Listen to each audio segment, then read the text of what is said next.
Puji nama Tuhan, Shalom Bapak Ibu yang saya kasihi. Saya senang sekali bisa hadir kembali di GBI Sukacita, di gereja yang kita kasih ini. Dan saya mengucap syukur kepada keluarga besar Tarigan dan pengurus di tempat ini yang memberikan kesempatan kepada saya untuk membagikan kebenaran firman Tuhan pada hari ini. Hari ini saya akan membagikan pesan Tuhan tentang keuangan. Ini merupakan topik yang sangat jarang dibicarakan secara lengkap dan saya tidak berusaha untuk menjelaskannya secara lengkap karena waktunya tentunya terbatas. Tetapi saya ingin menyampaikan beberapa pokok yang saya anggap penting untuk kita pahami tentang keuangan yang nanti saya akan bahas dari Lukas 16 dan Matius 25, di mana kedua perikop tersebut berbicara mengenai stewardship atau penata layanan dalam bahasa Indonesianya atau pengelolaan. Itu dalam bahasa Yunaninya adalah oikonomos yang berarti seorang pengurus rumah tangga dari sang majikan. Nah Bapak Ibu sekalian yang saya kasihi di dalam Tuhan, setiap dari kita tanpa kecuali adalah seorang steward, seorang pengelola, seorang penata layan.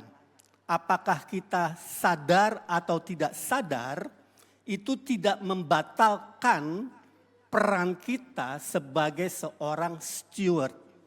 Hanya karena kita tidak tahu status kita, itu tidak otomatis membatalkannya. Itu hanya menunjukkan kita tidak tahu bagaimana menjalankannya.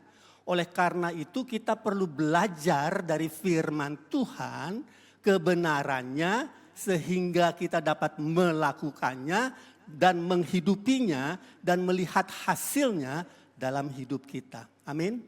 Nah itu yang saya harapkan pada hari ini untuk saya bagikan ke Bapak Ibu sekalian, kebenaran bahwa setiap dari kita adalah seorang pengelola, seorang steward dari apa yang Tuhan percayakan kepada kita untuk kita kelola. Semua yang ada di dunia ini tanpa kecuali adalah miliknya Tuhan dan kita adalah pengelolanya. Kita datang ke dunia ini tidak membawa apa-apa dan kita akan meninggalkan dunia ini dengan tidak membawa apa-apa.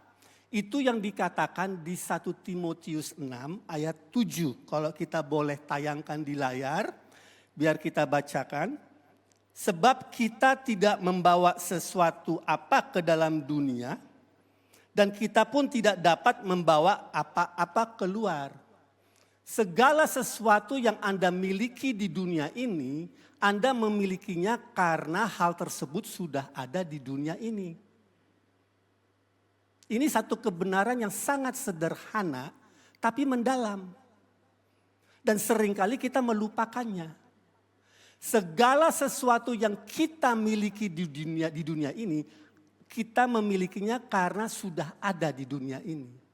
Kita tidak membawanya pada saat kita lahir dan kita tidak akan membawanya keluar saat kita meninggal.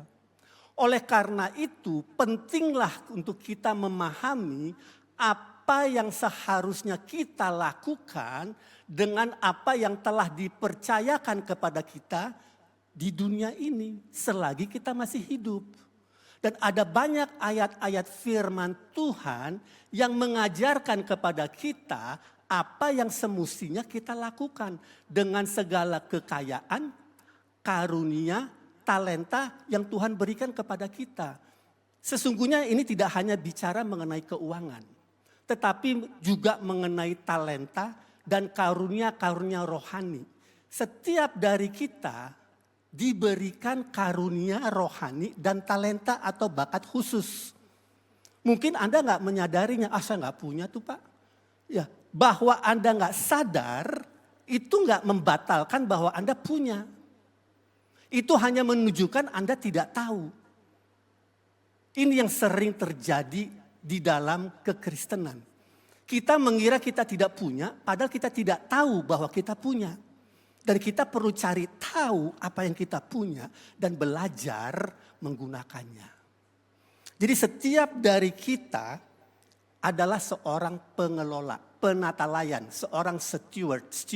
Kita mengurusi rumah tangga Allah di muka bumi ini. Kita coba baca di Mazmur 24 ayat 1. Di situ dikatakan Tuhanlah yang empunya bumi serta segala isinya dan dunia serta yang diam di dalamnya. Setiap dari Anda dan saya yang duduk di sini punya peran di dalam hidup ini. Setiap dari kita. Dan ini penting untuk kita pahami dan untuk kita cari tahu, untuk kita gali. Pada saat saya menemukannya, umur saya sudah di atas 50 tahun. Tidak terlambat untuk kita mencari tahu apa yang menjadi karunia khusus yang Tuhan berikan kepada kita, bakat khusus maupun panggilan Tuhan atas hidup kita. Tetapi setiap dari kita adalah pengelola dari apa yang Tuhan percayakan kepada kita. Nanti kalau ada waktu saya akan bicarakan tentang bakat-bakat khusus atau karunia rohani. Tetapi sekarang saya hanya mau fokus dahulu mengenai keuangan. Karena masalah keuangan ini penting sekali apalagi di akhir zaman.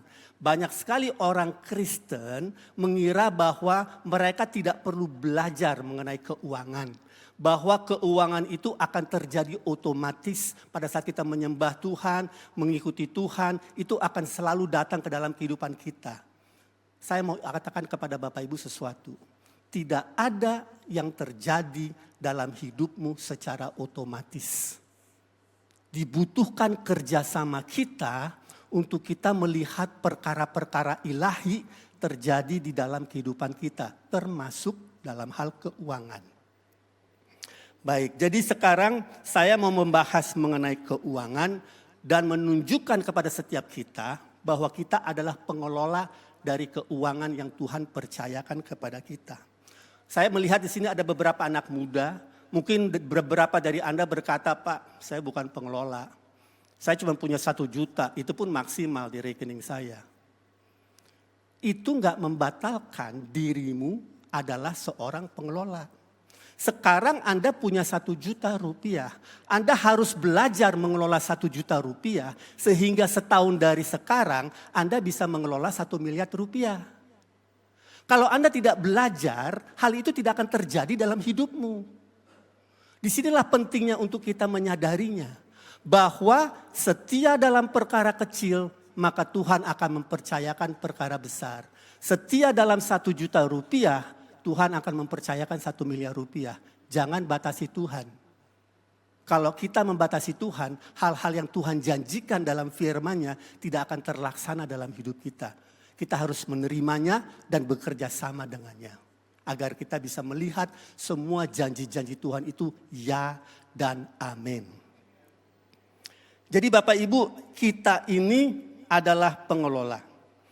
Adalah baik untuk kita dari sekarang mempersiapkan diri dan belajar. Sehingga pada waktunya nanti kita bisa mengelola jumlah yang lebih besar. Karena Anda akan terheran melihat di Alkitab betapa Tuhan ingin anak-anaknya mengelola kekayaan di muka bumi ini. Dia tidak ingin orang dunia yang mengelolanya. Dia ingin anak-anaknya yang mengelolanya. Tetapi karena anak-anaknya tidak pernah diajarkan, tidak pernah dimuridkan dalam hal keuangan, ada begitu banyak kesalahpahaman, kesalahanmengertian, sehingga kita tidak mau menyentuh membahas topik mengenai keuangan. Itu merupakan kesalahan besar di dalam kekristenan.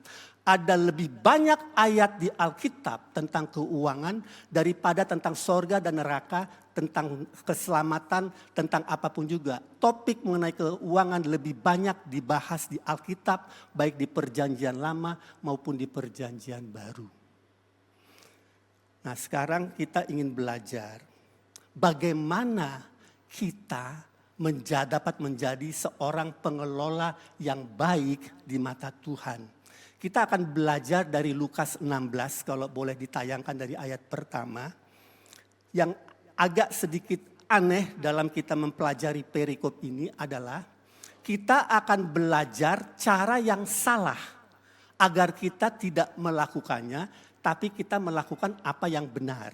Jadi kita bisa dapat belajar dari orang yang salah menerapkannya. Dan itulah yang ada dicantumkan di Lukas 16. Kita baca dari ayat yang pertama.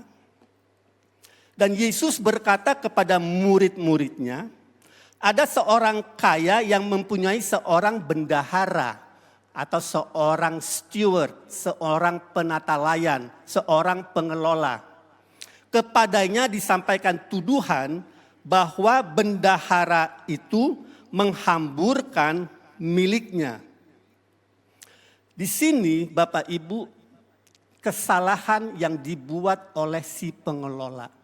Dia menghamburkan kekayaan yang dipercayakan kepadanya. Kita harus belajar tidak menghamburkan kekayaan yang dipercayakan kepada kita.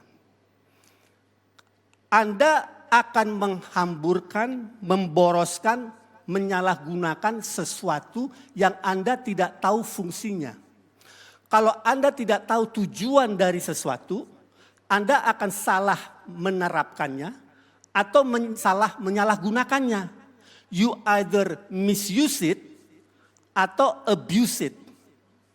Kalau Anda tidak tahu obat adalah medicine, obat untuk kesembuhan, Anda dapat menyalahgunakannya sebagai narkoba.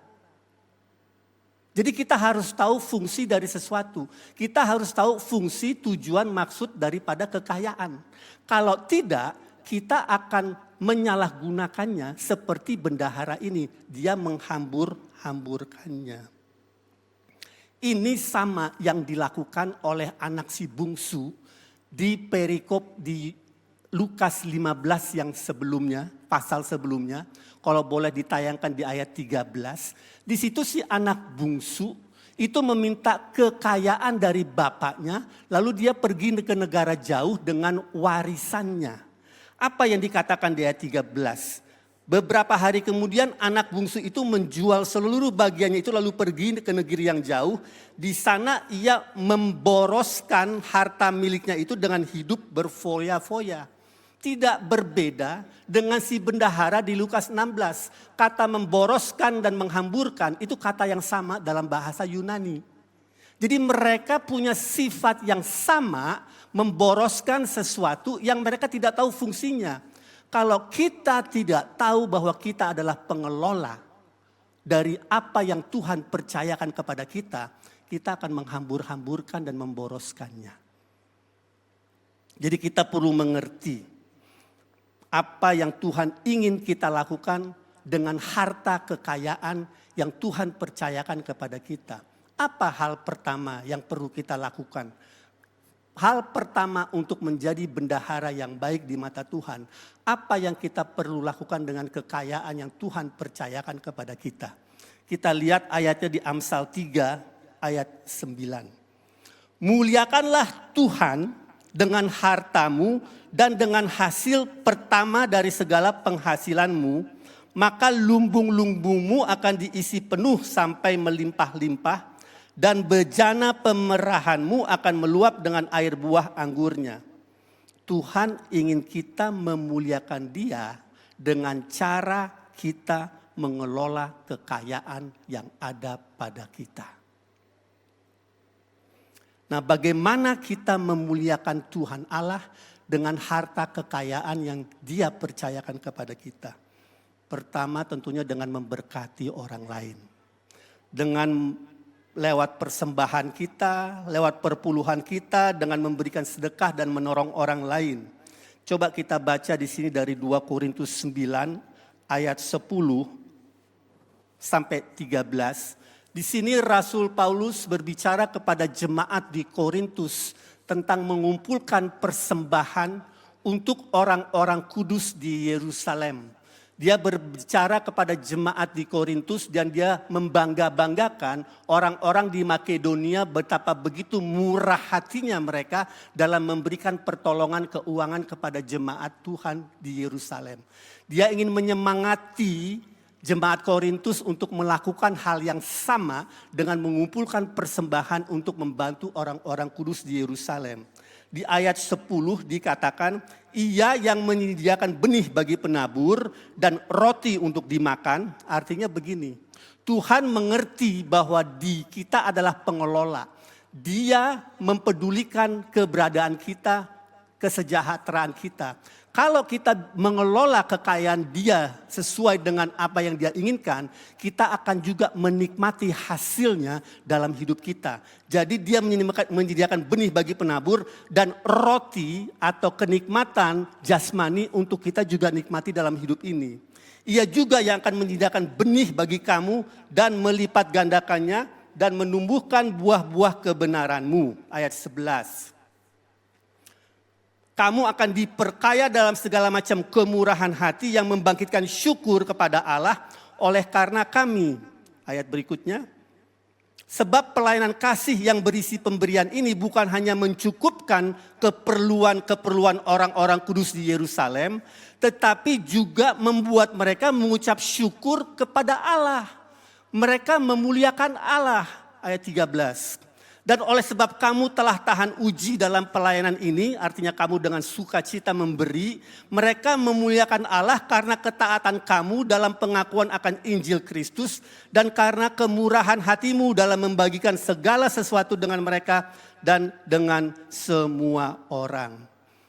Kalau Anda menggunakan kekayaan yang ada padamu sebagai pengelola untuk menjadi berkat bagi orang lain, dan Anda memberikan kepada mereka, Anda sedang memuliakan Allah. Saya ingat kalau saya makan di restoran, lalu saya memberikan tip yang cukup besar. Umumnya saya ingin memberkati para waiter yang melayani di restoran. Dan kalau saya memberkati mereka dengan uang tip yang besar, walaupun mereka bukan orang Kristen, apa yang keluar dari mulut mereka, kata-kata pada saat mereka menerima tip itu? Mereka mengucap syukur kepada Tuhan mereka. Mereka mengucap syukur kepada Allah mereka. Kalau kita menolong orang dengan apa yang ada pada kita, itu membuat mereka mengucap syukur kepada Allah.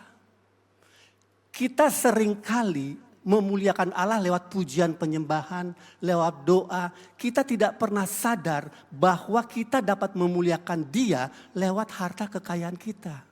Seberapapun jumlah yang kita berikan, Tuhan tidak melihat jumlahnya, Tuhan melihat hati yang memberi. Jadi di sini kita perlu memahami bahwa hal pertama yang Tuhan ingin kita sadari adalah bahwa kalau kita menggunakan harta kekayaan yang ada pada kita untuk menolong orang lain, itu memuliakan Allah. Terlepas apakah mereka orang Kristen atau bukan. Ya. Jadi hal pertama yang saya ingin kita sadari dalam hal pengelolaan adalah memberi. Memberi memuliakan nama Tuhan. Hal kedua, kita kembali ke Lukas 16. Kita bacakan lagi ayat ketiga, apa yang terjadi kepada orang ini setelah dia tertangkap menghambur-hamburkan kepemilikan apa yang dimilikinya, apa yang dimiliki tuannya. Lalu ayat 2 berkata begini, lalu ia si majikannya memanggil bendahara itu dan berkata kepadanya, apakah yang kudengar tentang engkau? Berilah pertanggungan jawab atas urusanmu. Sebab engkau tidak boleh lagi bekerja sebagai bendahara. Kata bendahara itu di dalam hatinya, apakah yang harus aku perbuat? Tuanku memecat aku dari jabatanku sebagai bendahara, mencangkul aku tidak dapat, mengemis aku malu. Ayat 4, aku tahu apa yang akan aku perbuat supaya apabila aku dipecat dari jabatanku sebagai bendahara, ada orang yang akan menampung aku di rumah mereka. Lalu ia memanggil seorang demi seorang yang berhutang kepada tuannya, katanya kepada yang pertama, berapakah hutangmu kepada tuanku? Jawab orang itu 100 tempayan minyak. Lalu katanya kepada orang itu, inilah surat hutangmu, duduklah dan buat surat utang lain sekarang juga 50 tempayan. Artinya orang ini berbuat baik kepada si debitur ini dengan memotong hutangnya dari 100 menjadi 50. Lalu dia melakukan hal yang sama kepada orang yang berikutnya. Ia berkata kepada yang kedua, ayat 7, dan berapakah hutangmu? Jawab orang itu 100 pikul gandum. Katanya kepada orang itu, inilah surat utangmu, buatlah surat utang lain 80 pikul. Dipotong 20%. Nah, ini yang menarik di ayat ini. Ayat 8, tolong perhatikan. Lalu majikannya itu memuji bendahara yang tidak jujur itu. Karena ia telah bertindak dengan cerdik. Sebab anak-anak dunia ini lebih cerdik terhadap sesamanya daripada anak-anak terang. Nah, ini kita perlu pahami bahwa si majikan ini tidak memuji tindakan menipu si bendahara ini. Apa yang dia puji adalah sikap hati si bendahara ini yang tadinya hanya memikirkan kesesaatan, kenikmatan saat ini, sekarang dia sudah mulai memikirkan jangka panjang.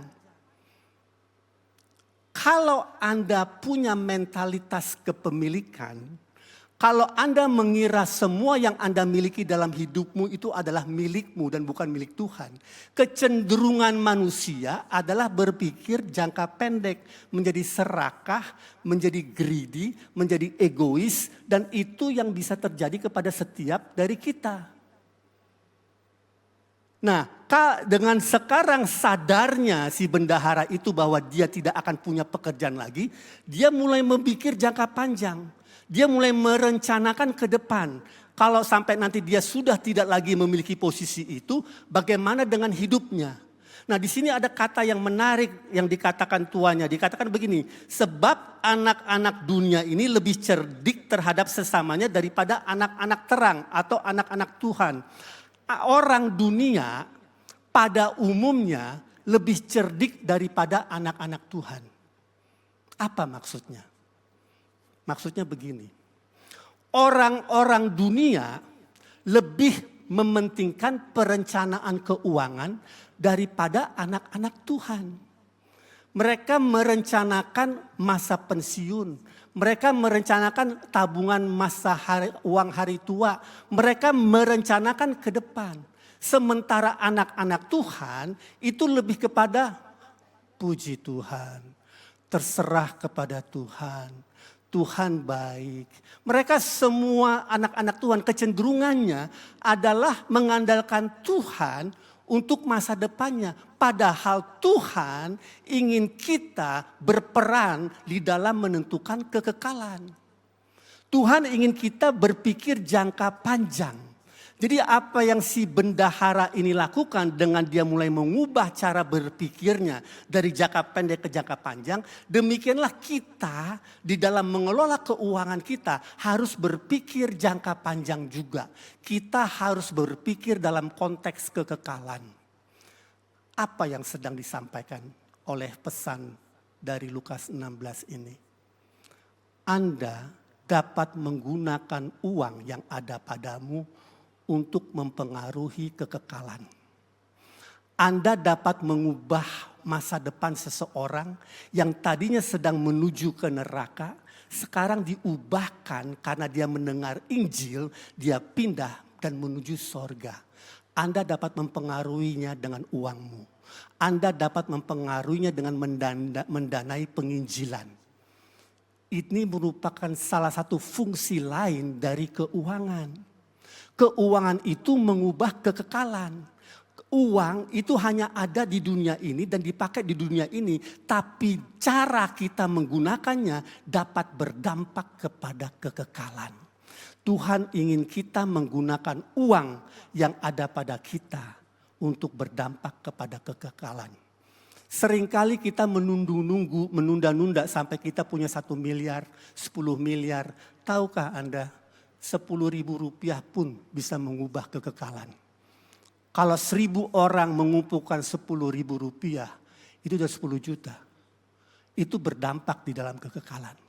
Jadi ini yang seringkali kita menggunakan kacamata kita dalam menilai segala sesuatu.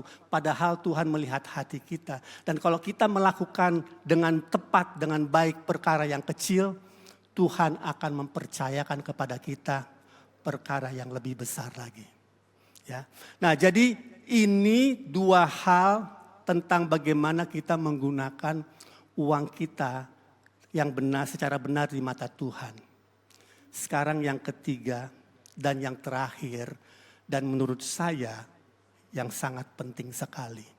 Yang kita mungkin belum pernah mendengarnya, tapi saya ingin menyampaikannya kepada Bapak Ibu, bahwa ini adalah hal penting dalam pengelolaan keuangan.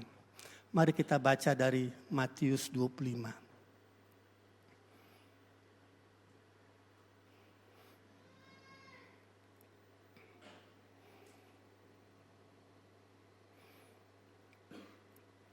Di sini ayat 14, Matius 25 ayat 14. Di sini perikop ini berbicara juga mengenai konsep yang sama, mengenai pengelolaan. Tetapi ada satu yang berbeda di sini yang kita perlu perhatikan. Dan saya berdoa ini akan memberkati Bapak Ibu. Coba kita baca dari ayat 14. Sebab hal kerajaan sorga sama seperti seorang yang mau bepergian ke luar negeri, yang memanggil hamba-hambanya dan mempercayakan hartanya kepada mereka. Hartanya dipercayakan kepada mereka. Harta kekayaan Tuhan dipercayakan kepada kita. Yang seorang diberikannya 5 talenta, yang seorang lagi 2, dan yang seorang lain lagi 1, masing-masing menurut kesanggupannya, lalu ia berangkat. Masing-masing menurut kesanggupannya. Kata kesanggupan di sini adalah ability dalam bahasa Inggrisnya, dalam bahasa Yunaninya dunamis, kuasa. Setiap dari kita punya kuasa untuk melipat gandakan kekayaan yang ada pada kita. Saya berhenti sejenak, biar Bapak Ibu meresapkannya. Setiap dari anak-anak Tuhan tanpa kecuali memiliki kuasa dunamis untuk melipat gandakan kekayaan yang ada padamu. Tanpa kecuali. Gak banyak orang tahu ini. Gak banyak orang percaya akan hal ini. Kalau Anda tidak percaya akan kebenaran, kebenaran itu tidak akan bekerja di dalam hidupmu. Yang saya sampaikan kepada Anda adalah kebenaran. Anda punya kuasa untuk melipat gandakan kekayaan yang ada padamu. Ini bukan kata-kata saya. Ini kata-kata Tuhan Yesus. Jadi jangan pandang kemampuanmu yang terbatas itu. Tetapi pandang kuasa dunamis yang datangnya dari Roh Kudus. Yang memampukan kita untuk melipat gandakan. Nah, ini yang banyak orang tidak sadar, tidak paham kalau kita bicara keuangan. Orang selalu berbicara, oh Tuhan yang akan melipat gandakannya. Bukan Tuhan, kita. Kalau Anda menunggu Tuhan melipat gandakannya, Anda akan nunggu sangat-sangat lama sekali. Dan kemungkinan besar gak akan terjadi. Karena dia memberikan kemampuan itu kepada kita. Sementara kita menunggu dia. Nah inilah satu gap celah yang sering dimanfaatkan oleh musuh. Oleh karena itu kenapa pentingnya kita untuk memahami keuangan secara alkitabiah. Jadi Tuhan memberikan kepada kita masing-masing kuasa dunamis untuk melipat gandakannya. 16. Segera pergilah hamba yang menerima 5 talenta itu. Ia menjalankan uang itu lalu beroleh laba 5 talenta. Hamba yang menerima 2 talenta itu pun berbuat demikian juga dan berlaba 2 talenta. Tetapi hamba yang menerima 1 talenta itu pergi dan menggali lubang di dalam tanah lalu menyembunyikan uang tuannya. Hamba yang dapat 2 dan dapat 5, mereka melipat gandakannya. Hamba yang punya 1, dia tidak melipat gandakannya. Kenapa? Karena dia tidak mengenal Tuhannya. Tuhan ingin melipat gandakan kekayaanmu. Tuhan yang kita sembah adalah Allah pelipat gandaan. Semua di dalam kerajaan sorga, semua dalam hidup kita itu harus dilipat gandakan. Dari kitab Kejadian sampai kitab Wahyu, semua bicara mengenai pelipat gandaan. Tuhan kita ingin kita melipat gandakan kekayaan. Kekayaanmu yang Anda kelola. Gak banyak orang mengerti dan gak banyak orang menerimanya. Tetapi kalau kita tidak menerimanya, kita tidak percaya, kita akan menjadi seperti hamba yang mengelola 1 talenta. Kita akan kepahitan, kita akan melihat orang Kristen lain tambah kaya dan kita bilang itu gak benar, itu gak alkitabiah. Gak semestinya orang Kristen seperti itu. Anda akan kepahitan. Anda akan kepahitan kalau Anda gak mengenal Tuhanmu. Anda gak mengenal bahwa Tuhan adalah Tuhan pelipat gandaan. Kita harus bekerja sama mencampurkannya Ibrani 4 ayat 2 dengan iman kita. Iman percaya kita. Oh, aku percaya Tuhan ingin aku melipat gandakannya. Bagaimana caranya Tuhan? Seharusnya seperti itulah respon anak-anak Tuhan. Bukan mempertanyakannya atau melihat orang lain yang lebih berhasil dengan berpikir picik. Kok dia begitu orang Kristennya? Rumahnya kok mewah, mobilnya kok banyak. Loh, Tuhan ingin kita memiliki kekayaan yang berlimpah. Anda tahu siapa orang terkaya yang pernah hidup di muka bumi ini? Namanya Salomo. Nah, saya akan mengajarkan kepada Anda bagaimana melipat gandakan kekayaanmu. Salomo tidak pernah minta kekayaan. Yang dia minta adalah hikmat. Kalau Anda punya hikmat, Tuhan akan memberikan lebih banyak kekayaan kepadamu. Karena dibutuhkan hikmat untuk bisa mengelola kekayaan.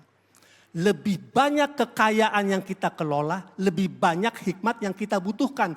Oleh karena itu, dalam hal perkara kecil, Anda mempraktekkan hikmat yang ada padamu, lalu kita mengelolanya bertambah banyak dan Tuhan memberikan lebih banyak hikmat kepada kita. Jangan minta uang sama Tuhan, minta hikmat. Paham Bapak Ibu?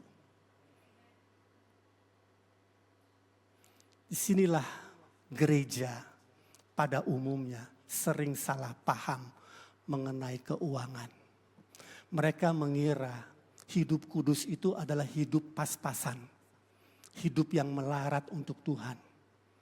Dia yang kaya rela menjadi miskin agar kita diperkaya oleh kemiskinannya. Jadi Bapak Ibu, mintalah hikmat kepada Tuhan. Karena dibutuhkan hikmat untuk mengelola kekayaan. Tuhan begitu melihat Salomo minta hikmat, dia senang di sorga. Sekarang aku bisa memamerkan kekayaanku lewat anakku Salomo. Dia bangga karena harta kekayaan itu dimaksudkan untuk anak-anaknya, bukan untuk orang dunia. Coba baca Yesaya 60 ayat 5. Apa yang dikatakan di situ? Pada waktu itu engkau akan heran melihat dan berseri-seri. Engkau akan tercengang dan akan berbesar hati sebab kelimpahan kekayaan dari seberang laut akan beralih kepadamu dan kekayaan bangsa-bangsa akan datang kepadamu. Saya doakan ayat ini atas jemaat di GBI Pondok Cabe. Kalau Anda menerima kebenaran ini akan terjadi dalam hidupmu. Bekerja sama dengan firman Tuhan. Minta hikmat. Nah, sekarang Saya masuk sedikit lebih dalam. Karena kalau bicara hikmat, kita harus mengerti bahwa dalam hidup ini ada dua jenis hikmat. Ada hikmat yang dari atas, ada hikmat yang dari bawah. Anda harus tahu membedakannya. Mana yang dari atas, mana yang dari bawah. Alkitab mengajarkannya kepada kita, nggak usah khawatir. Kita baca coba. Yakobus 3 ayat 15. Yakobus 3, itu bukanlah hikmat yang datang dari atas, tetapi dari bawah, dari dunia, dari nafsu manusia, dari setan-setan, ayat 16.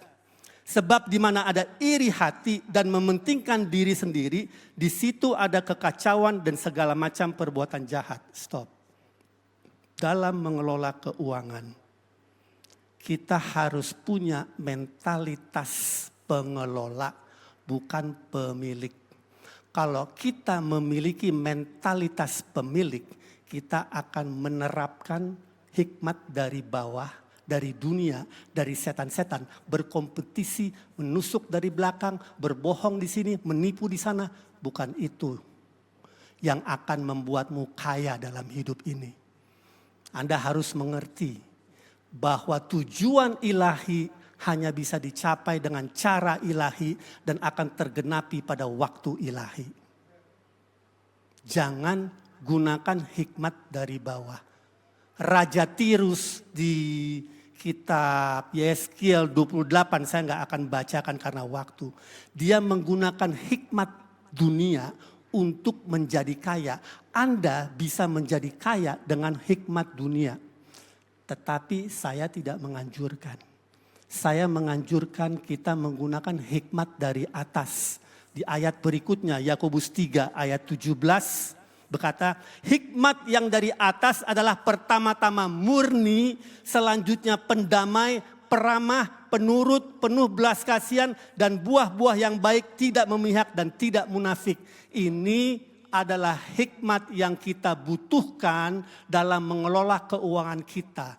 Kalau itu yang kita lakukan, Amsal 10 ayat 22 berkata, Tuhanlah yang membuat kita kaya dan Dia tidak menambahinya dengan segala macam susah payah, penderitaan seperti rumah tangga retak, sakit penyakit, dikejar kantor pajak, dikejar KPK. Tapi berkat Tuhan itu utuh. Coba buka Amsal 10 ayat 22. Karena di TB bunyinya agak lain. Dikatakan di situ berkat Tuhanlah yang menjadikan kaya. Dia, ini terjemahan yang sebenarnya, tidak menambahinya dengan susah payah. Kalau Anda mengelola keuanganmu dengan hikmat dunia, Anda akan mengalami susah payah dan penderitaan dan pertikaian. Tetapi kalau Anda mengandalkan hikmat dari Tuhan dalam mengelola keuanganmu, akan ada damai sejahtera dan Dia tidak akan menambahinya dengan susah payah.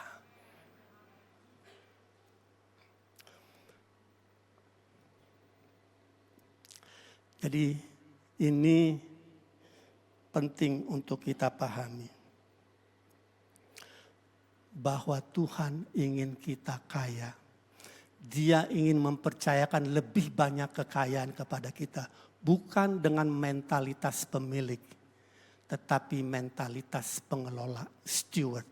Steward bukan seperti bendahara yang tidak jujur di Lukas 16. Tetapi bendahara yang jujur, setia kepada tujuan maksud daripada kekayaan itu. Dan kita mengelolanya dengan hikmat yang dari atas, yang dari Tuhan. Dan Anda akan melihat Tuhan akan melakukan perkara-perkara yang besar dalam hidupmu. Ini janji Tuhan.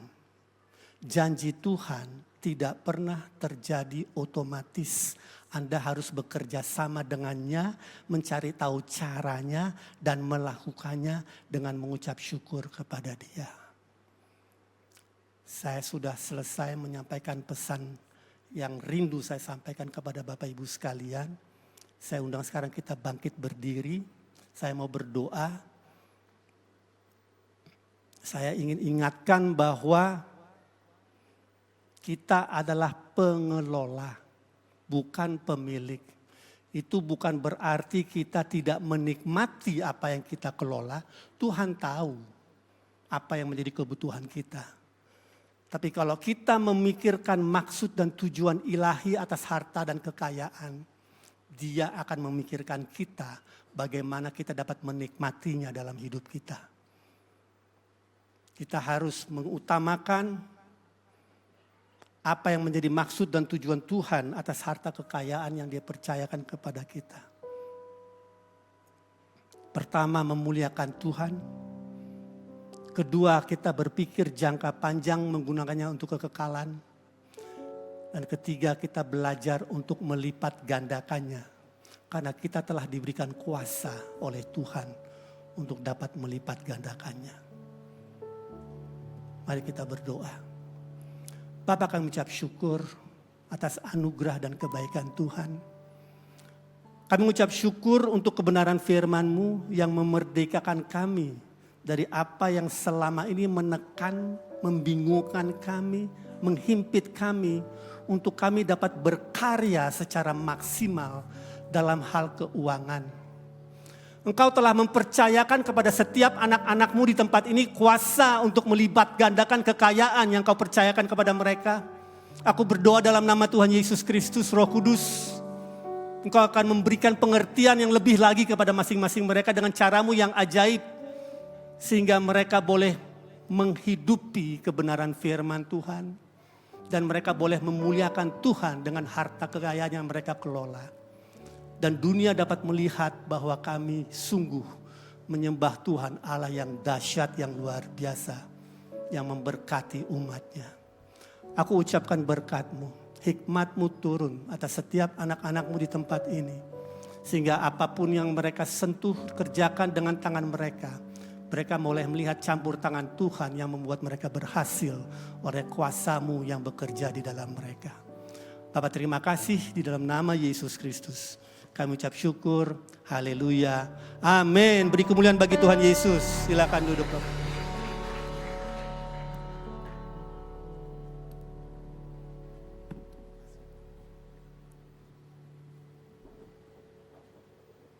Tetap berdiri Bapak Ibu. Kita sangat diberkati pagi ini, amin. Kita diajari untuk bagaimana mengelola keuangan. Terima kasih Pak Irwan, firman Tuhan yang sangat memberkati. Bapak Ibu, kita akan pulang. Kita nyanyikan satu pujian buat Tuhan Yesus. Kiranya Engkau memberkati aku berlimpah-limpah dan memperluas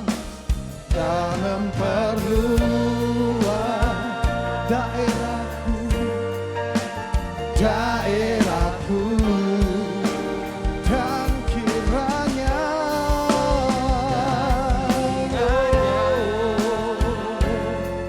tangan-Mu menyertai aku dan melindungi aku daripada malapetaka, sehingga kesakitan tidak menimpa.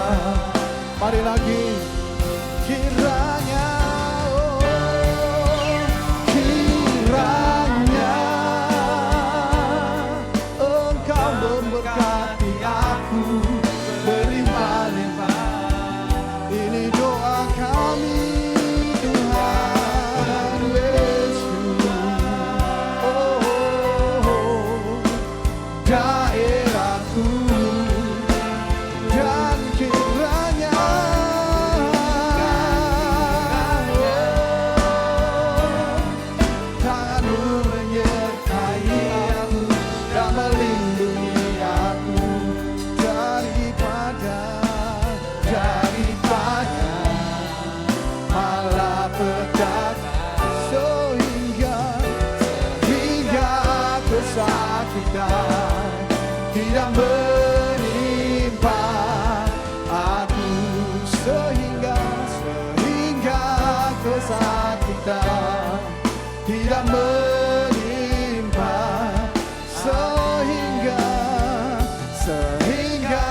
kesakitan tidak menimpa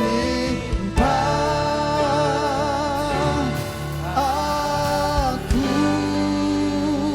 Kasih tepuk tangan yang meriah buat Tuhan Yesus. Haleluya. Kami bersyukur untuk pagi hari ini firman Tuhan sangat memberkati kami. Dan kami mau mengamini firman Tuhan. Dan kami mau belajar dan kami mau melakukan firman-Mu dalam kehidupan kami. Kami mau menggunakan apa yang Tuhan percayakan saat ini dengan sebaik-baiknya sebagai pengelola, bukan pemilik. Sehingga kami bisa benar-benar melipat gandakan apa yang Tuhan percayakan bagi kami. Sehingga kami juga bisa menjadi berkat bagi banyak orang. Terima kasih Tuhan Yesus, berkati hamba-Mu Pak Irwan yang sudah menjadi berkat bagi kami. Berkati pelayanannya, berkati keluarganya, berkati semua apapun yang dikerjakan Tuhan buat berhasil. Terima kasih, berkati juga kami semua jemaat Tuhan.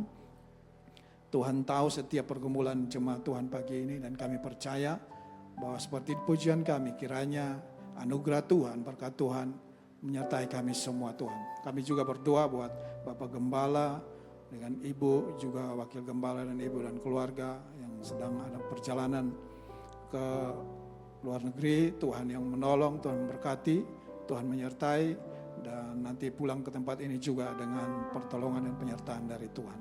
Terima kasih Tuhan Yesus, terima kasih. Bapak Ibu, kita akan pulang, buka kedua tangan-Mu, terimalah berkat dari Tuhan Yesus.